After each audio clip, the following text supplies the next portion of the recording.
Hey y'all, it's Mike with Victory Force Options Training, and I'm back here with you for installment number 3 of New Adventure, New Opportunity, this blog project that I've started recently. It didn't take long. We're 3 installments and 6 weeks in, and I'm already coming up against difficulty meeting deadlines. I'm not making excuses here. This is entirely on me. However, the fact is it's Sunday, and installment number 3 is scheduled to be posted today, and I added no content over the last 2 weeks. Part of that is because I committed some of my writing time during the last 2 weeks to working on a book review that's still to be completed. And part of it is because I spent most of the day yesterday on a call out to a fatal fire.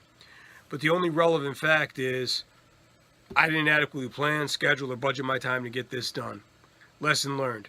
More content, more consistently, and across the entire reporting period. Good.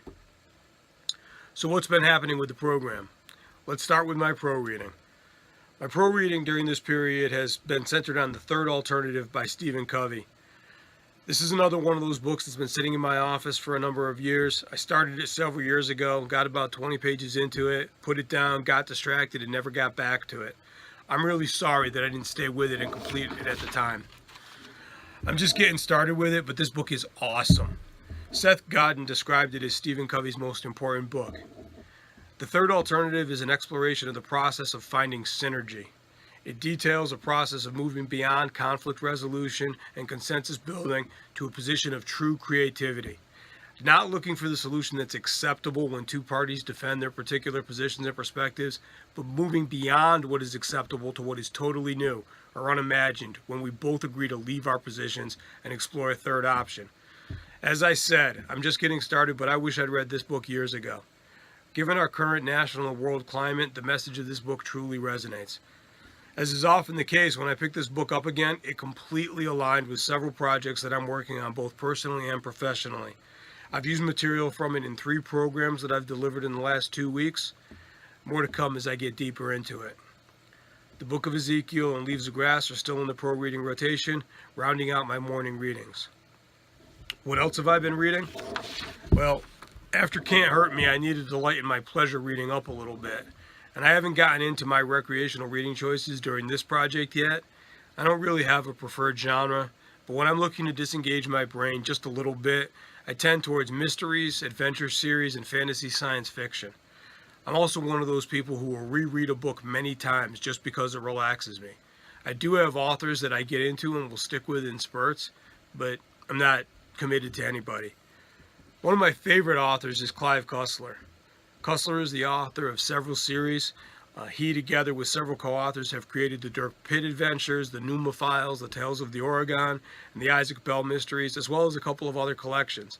I don't read all of them, but I'm a big fan of the 3 Numa series and the Isaac Bell stories. This week, as a treat, I downloaded a new Dirk Pitt novel to my Kindle. This one is The Treasure of Khan. It's been my read myself to sleep book for the last several days, and I'm really enjoying it.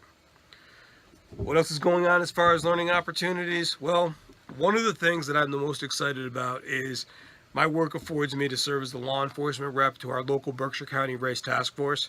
This is an amazing group of talented and passionate community advocates, and I'm privileged to be associated with them. While the work is sometimes difficult and often challenging, it is very important. At the task force last meeting, at the request of the chair, I presented a very cursory and simplistic introduction to law enforcement use of force to the members. While I'm certain that some of the members didn't like everything that I had to say, and many may not have agreed with some of the material presented, the important part was that they took it in patiently and respectfully. At the end, several members thanked me for educating them and for my candor. Nobody challenged my expertise, and no one felt compelled to attack me as the messenger. The task force is a great example of how people with many different perspectives can come together for candid discussions and do it with both tolerance and respect. I also had the opportunity recently to work with another local police department on a cultural awareness and implicit bias program. This was the second half of a session that we initiated for the entire department in February. I had worked with one half of the department earlier, and then due to a snow day, we had to reschedule. This was the second part of the PD.